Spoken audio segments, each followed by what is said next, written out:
At that time, Herod the Tetrarch heard the reports about Jesus, and he said to his attendants, "This is John the Baptist. He is risen from the dead.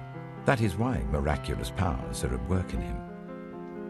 Now Herod had arrested John and bound him and put him in prison because of Herodias, his brother Philip's wife.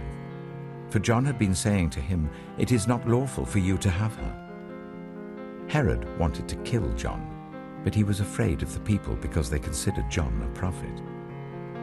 On Herod's birthday, the daughter of Herodias danced for the guests and pleased Herod so much that he promised with an oath to give her whatever she asked.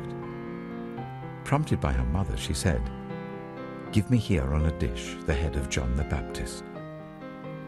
The king was distressed, but because of his oaths and his dinner guests, he ordered that her request be granted and had John beheaded in the prison. His head was brought in on a dish and given to the girl, who carried it to her mother. John's disciples came and took his body and buried it. Then they went and told Jesus. When Jesus heard what had happened, he withdrew by boat privately to a solitary place. Hearing of this, the crowds followed him on foot from the towns. When Jesus landed and saw a large crowd, he had compassion on them and healed those who were ill. As evening approached, the disciples came to him and said, "This is a remote place and it's already getting late. Send the crowds away so that they can go to the villages and buy themselves some food." Jesus replied, "They do not need to go away. You give them something to eat." "We have here only 5 loaves of bread and 2 fish," they answered. "Bring them here to me," he said. And he told the people to sit down on the grass. Taking the 5 loaves and the 2 fish and looking up to heaven, he gave thanks and broke the loaves. Then he gave them to the disciples, and the disciples gave them to the people. They all ate and were satisfied. And the disciples picked up 12 basketfuls of broken pieces that were left over.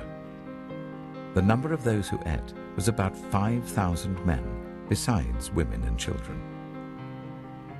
Immediately, Jesus made the disciples get into the boat and go on ahead of him to the other side, while he dismissed the crowd.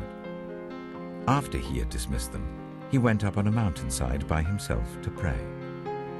Later that night, he was there alone, and the boat was already a considerable distance from land, buffeted by the waves because the wind was against it. Shortly before dawn, Jesus went out to them, walking on the lake. When the disciples saw him walking on the lake, they were terrified. "It's a ghost," they said, and cried out in fear. But Jesus immediately said to them, "Take courage, it is I. Don't be afraid." "Lord, if it's you," Peter replied, "tell me to come to you on the water." "Come," he said. Then Peter got down out of the boat, walked on the water, and came towards Jesus. But when he saw the wind, he was afraid, and beginning to sink, cried out, "Lord, save me." Immediately Jesus reached out his hand and caught him. "You of little faith," he said, "why did you doubt?" And when they climbed into the boat, the wind died down. Then those who were in the boat worshipped him, saying, "Truly, you are the Son of God." When they had crossed over, they landed at Gennesaret. And when the men of that place recognized Jesus, they sent word to all the surrounding country. People brought all who were ill to him, and begged him to let those who were ill just touch the edge of his cloak, and all who touched it were healed.